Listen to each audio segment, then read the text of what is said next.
Hello there, my name is Tony and I'm a Chief Mentor and Course Developer in 1C. Today we are completing Module 2 and I'd like to discuss with you the way you could submit your practical tasks for Module 2. I will talk about two practical tasks for day 3 and day 4. So let's check them.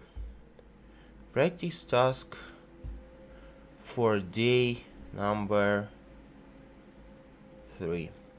Fill in a catalog with test data. Your task is to create a common form within empty catalog products to enable filling the catalog with test data. The handler should allow users specify the number of items to be created. So we input a number and that exact number of catalog items will be created. Click on button Create Products should add products in the amount specified by users. Each product should have the following fields: description, test product, code, sequence number. So sequence number is the number of the catalog item created.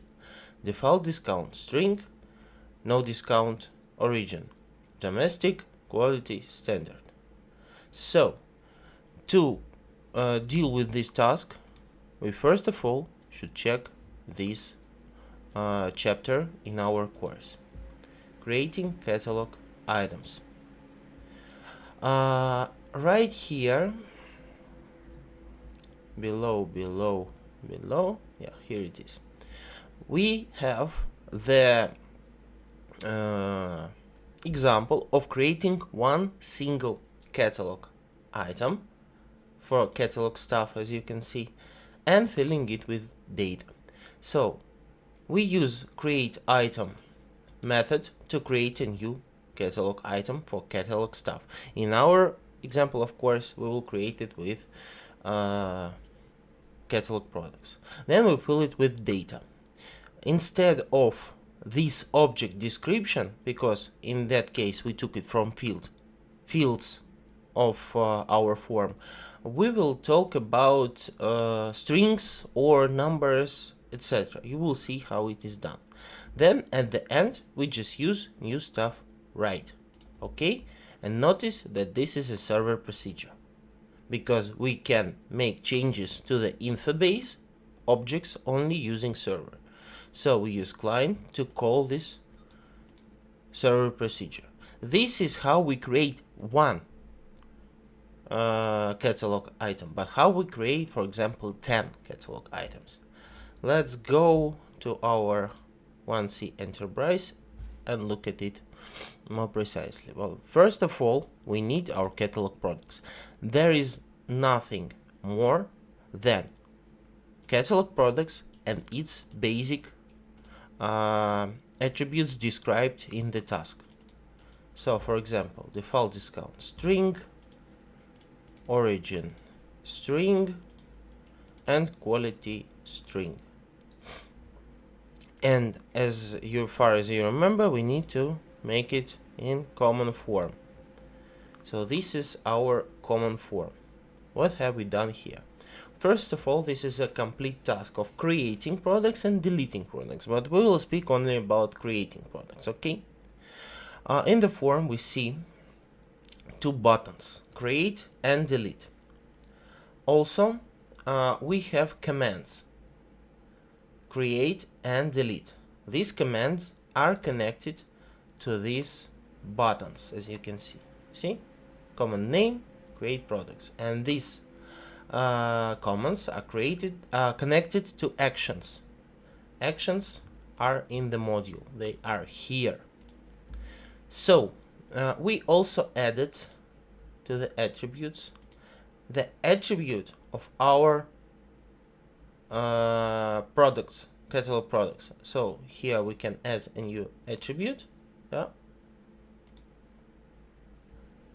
with reference to catalog products, and all the attributes of, well, we just created a value table and fill it with all the catalog products needed attributes here.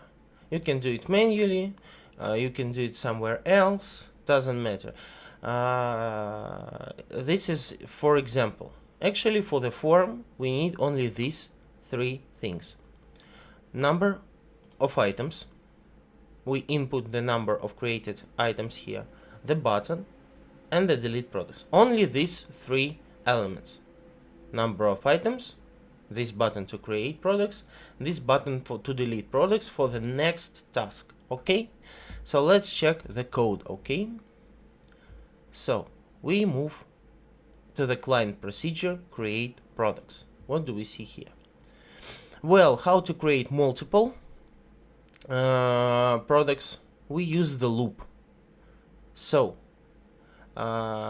if number of items more than 0, it means that we start our creation procedure. If the user specify the number, then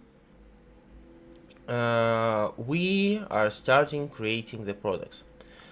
This method will help us to get the maximum code of the test products. It is not mandatory, but in our case, yeah, if we create more than 10 products, or we create them in 2 steps, so at first place we created 10, so they will have number from 1 to 10, then we create again, and we will start from, not from number 1, but from number 11, and no error will appear.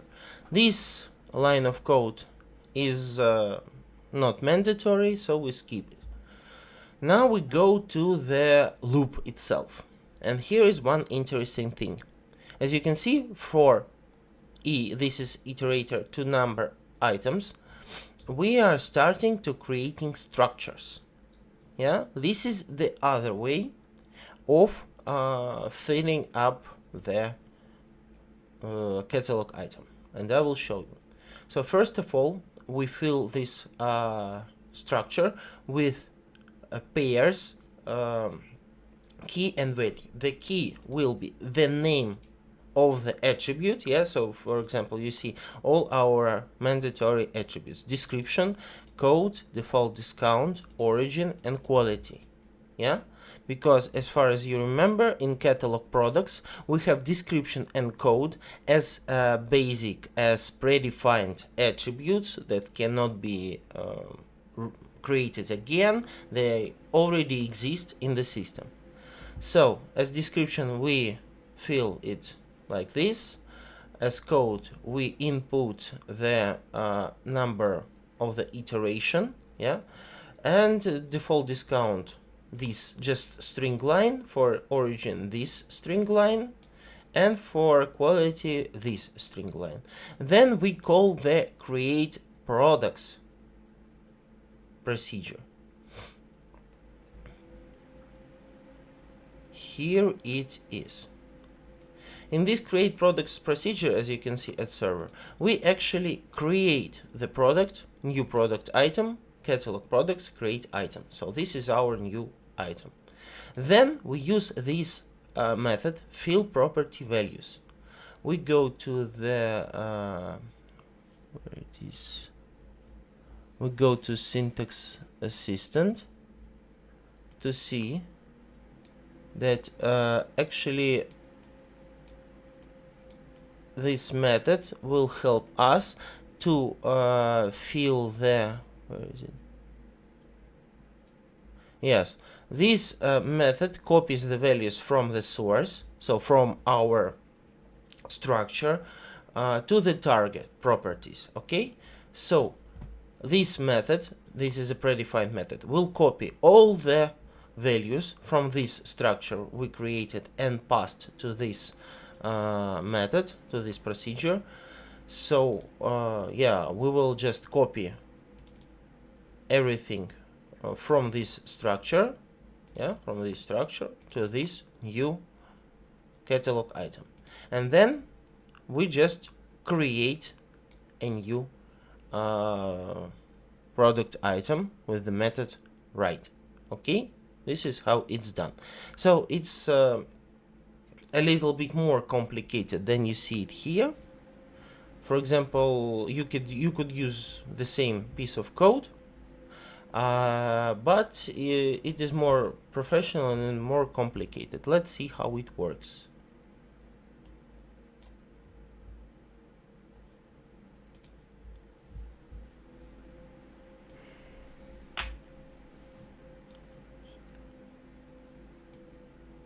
Yeah, here it is. Let's create, for example, 5 catalog. We press create elements and you can see that all the elements were created. The page was refreshed because we used this refresh interface method. As you can see, it just refreshes the form where we working right now.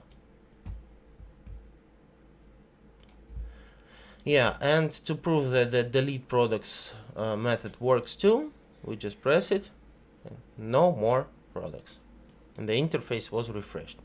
So for example, again, create 7 were created.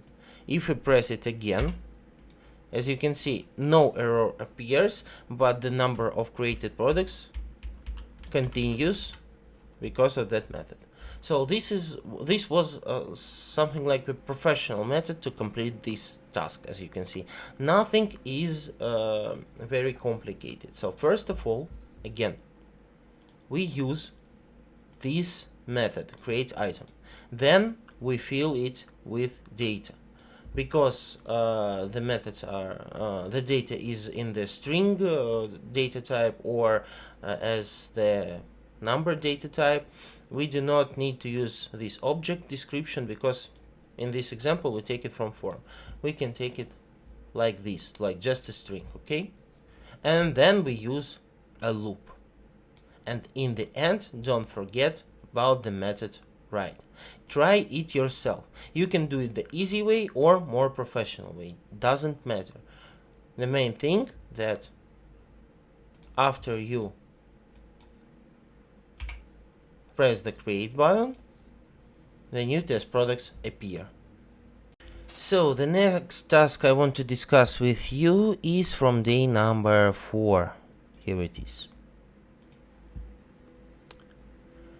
Our main goal is to develop a mechanism for your info base to enable creating and writing 10 document sales using code. Each document should contain the following data. Contracts refer to any contractor in the catalog. So we take any existing contractor in the catalog, contractors, and just put it here.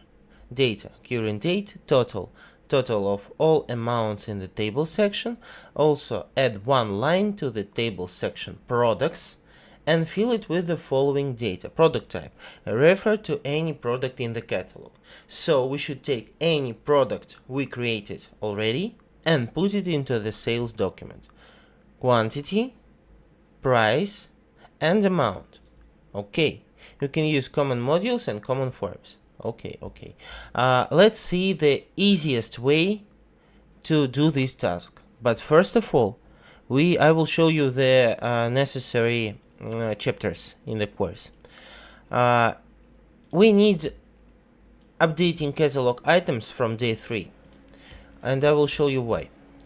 We need to search for the reference of a specific catalog. So for example, speaking about catalog stuff find by code. Using this method, we will find the reference to catalog item with the specified code.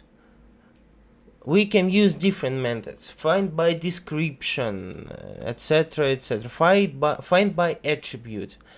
And in that case, when we use find by code, we know that in the catalog stuff, this item will be unique and we will receive just one reference. In that case, this is my advice how you can do it. Okay, so let's go. And also, of course, you will need the creating documents chapter. Why? because when we go to the code, look here, the process of creating a new document differs from the process of creating a new catalog item. Look, here we use this code construction, okay? Then at the same in the same way, we add our attribute values.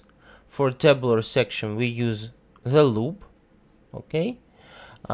We also specify if we want to post the document or not, and at the end we just write the new document to the info base. Okay, that's all. Let's go and check it. So first of all, as far as you remember, we need two catalogs. We need products and contractors. From products, we just need some product with the proper code. For example, in our case, we will use one, okay? And for contractors, we will use any item with the proper code. For example, this 00001 and so on. Let's check our code.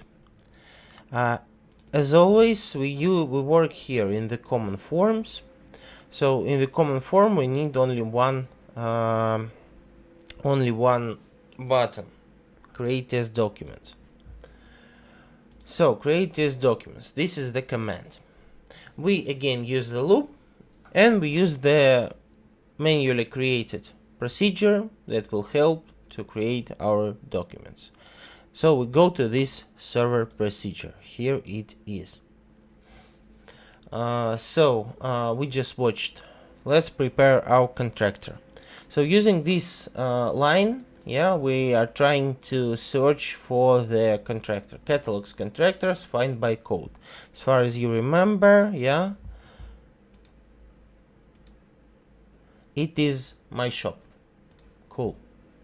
Then new sales doc. Document sales, create document. Everything is clear. New sales doc, date. We fill the date with the current date because this method returns our current date.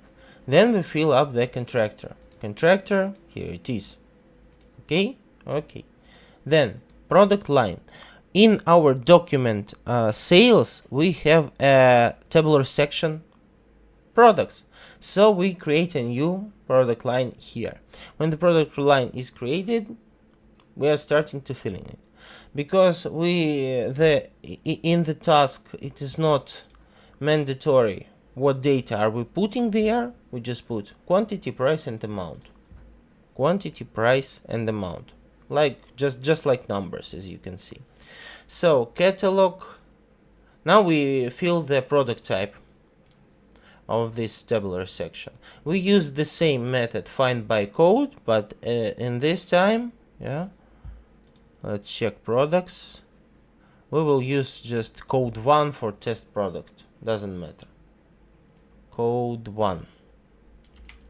Okay. Then we fill quantity with quantity, price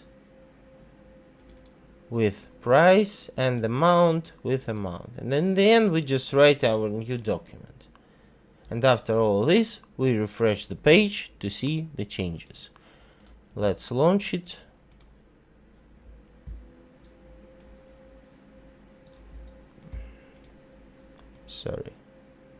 Let's launch it.